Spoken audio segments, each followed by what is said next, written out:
Cool. Okay, I'm going to pull up my AD account here. Pull up my AD account up here. So you'll see what I'm referencing once I switch back to the Sonus SBC. I went ahead and filled in the telephone field, with my telephone number that we're currently using out of that block of test IDs from level 3. Hmm. I entered that information here, and I also entered an extension under IP phone that we're going to say that I also have an IP phone on the ShoreTel system with an extension of 5305. So I enter that under IP phone, and again my entire DID under telephone number.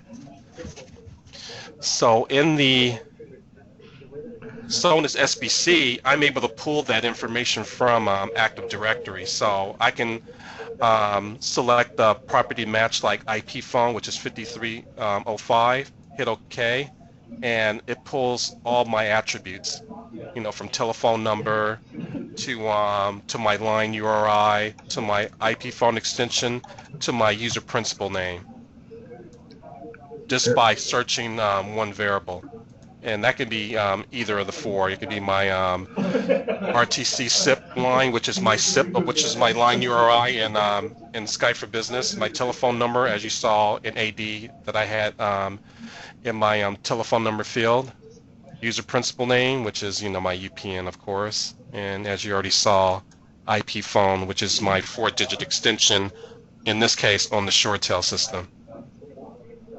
Very Now cool. using any of these variables, I can fork a call just based on the incoming DID from level 3 to both Skype for Business and to on the ShoreTel system, as long as there is a valid value, for those two fields. One being the line URI, and the second being IP phone, which I'm going to recommend we use because I think it's going to be the easiest to maintain. So if someone has an extension on the ShoreTel system, all we have to do is just enter their extension number under the IP phone field in their Active Directory account, and the Hmm. call will automatically route to their extension based on that attribute in AD.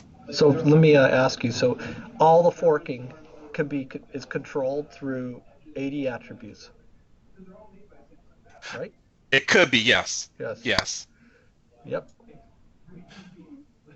As we discussed previously, there's two ways we can do it. We could just send the calls regardless, but they would have to match.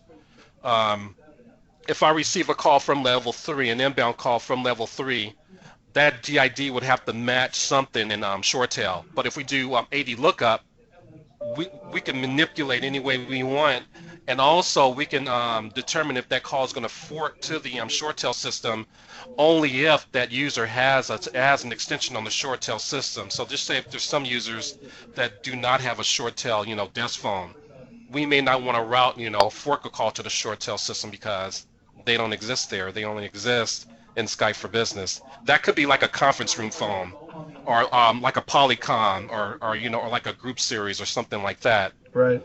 which isn't associated with ShoreTel. That way, we're not unnecessarily sending SIP traffic to the ShoreTel system.